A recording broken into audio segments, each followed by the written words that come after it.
Hi everyone, welcome back to my channel. ಇವತ್ತು onion potato ಬಾಲ್ಸ್ನ ಮಾಡೋದು ಹೇಗೆ ಅಂತ ತೋರಿಸ್ಕೊಡ್ತೀನಿ. ಮೊದಲಿಗೆ ನಾನಿಲ್ಲಿ 2 ಈರುಳ್ಳಿನ ತೊಗೊಳ್ತಾ ಇದ್ದೇನೆ. ತೊಗೊಂಡು ಉದ್ದುದ್ದನ್ನೇ ಕಟ್ ಮಾಡ್ಕೊಳ್ತಾ ಇದ್ದೇನೆ.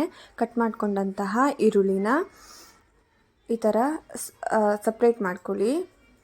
ಈ ಕಟ್ ಮಾಡ್ಕೊಂಡಂತಹ ಈರುಳ್ಳಿಗೆ ಅರ್ಧ ಕಪ್ ಕಡಲೆ ಹಿಟ್ಟನ್ನು ಹಾಕ್ಕೊಳ್ಳಿ.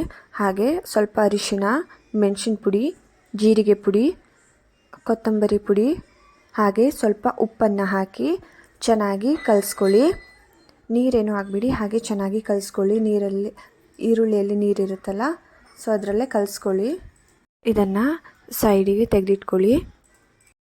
ನಾನಿಲ್ಲಿ 2 ಬೇಯಿಸಿದ ಆಲೂಗಡ್ಡೆನ ತಗೊಳ್ತಾ ಇದ್ದೇನೆ. ಇದಕ್ಕೆ ಸ್ವಲ್ಪ ಕೊತ್ತಂಬರಿ ಸೊಪ್ಪು, ಮೆಣಸಿನ ಪುಡಿ, ಹಾಗೆ ಮ್ಯಾಗಿ ಮಸಾಲಾನ ಹಾಕ್ಕೊಳ್ತಾ ಇದ್ದೇನೆ. ಸ್ವಲ್ಪ ಉಪ್ಪು, ಹಾಗೆ ಸ್ವಲ್ಪ ಜೀರಿಗೆನ ಹಾಕ್ಕೊಂಡು ಚೆನ್ನಾಗಿ ಮ್ಯಾಶ್ ಮಾಡ್ತಾ ಇದ್ದೇನೆ. ಚೆನ್ನಾಗಿ ಕಲಿಸ್ಕೊಳ್ಳಿ. ನೀವು ಆಲೂಗಡ್ಡೆನ ಬೇಯಿಸ್ಬೇಕಾದ್ರೆ ಉಪ್ಪು ಹಾಕ್ಕೊಂಡಿದ್ರೆ ಇವಾಗ ಮತ್ತೆ ಹಾಕ್ಕೊಳ್ಳೋಕೆ ಹೋಗಬೇಡಿ. ನಾನು ಬೇಯಿಸ್ಬೇಕಾದ್ರೆ ಉಪ್ಪು ಹಾಕ್ಕೊಂಡಿಲ್ಲ.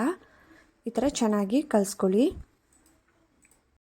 ಇವಾಗ ರೆಡಿ ಮಾಡಿಟ್ಕೊಂಡಂತಹ ಆಲೂಗಡ್ಡೆನ ಚಿಕ್ಕ ಚಿಕ್ಕ ಉಂಡೆಗಳನ್ನಾಗಿ ಮಾಡ್ತಾ ಇದ್ದೇನೆ.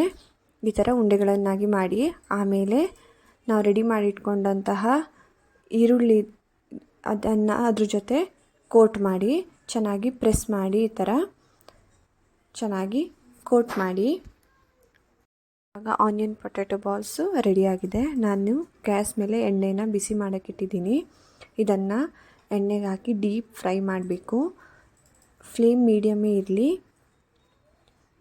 ಹಾಗೆ ಚೆನ್ನಾಗಿ ಗೋಲ್ಡನ್ ಬ್ರೌನ್ ಬರೋ ತನಕ ಇದನ್ನು ಫ್ರೈ ಮಾಡಿ. ಇವಾಗ ಆನಿಯನ್ ಪೊಟ್ಯಾಟೊ ಬಾಲ್ಸ್ ರೆಡಿಯಾಗಿದೆ.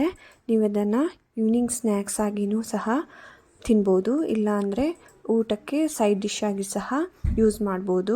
ತುಂಬ ಟೇಸ್ಟಿಯಾಗಿರುತ್ತೆ. ನೀವು ಸಹ ಟ್ರೈ ಮಾಡಿ. Thank you for watching. ಧನ್ಯವಾದಗಳು.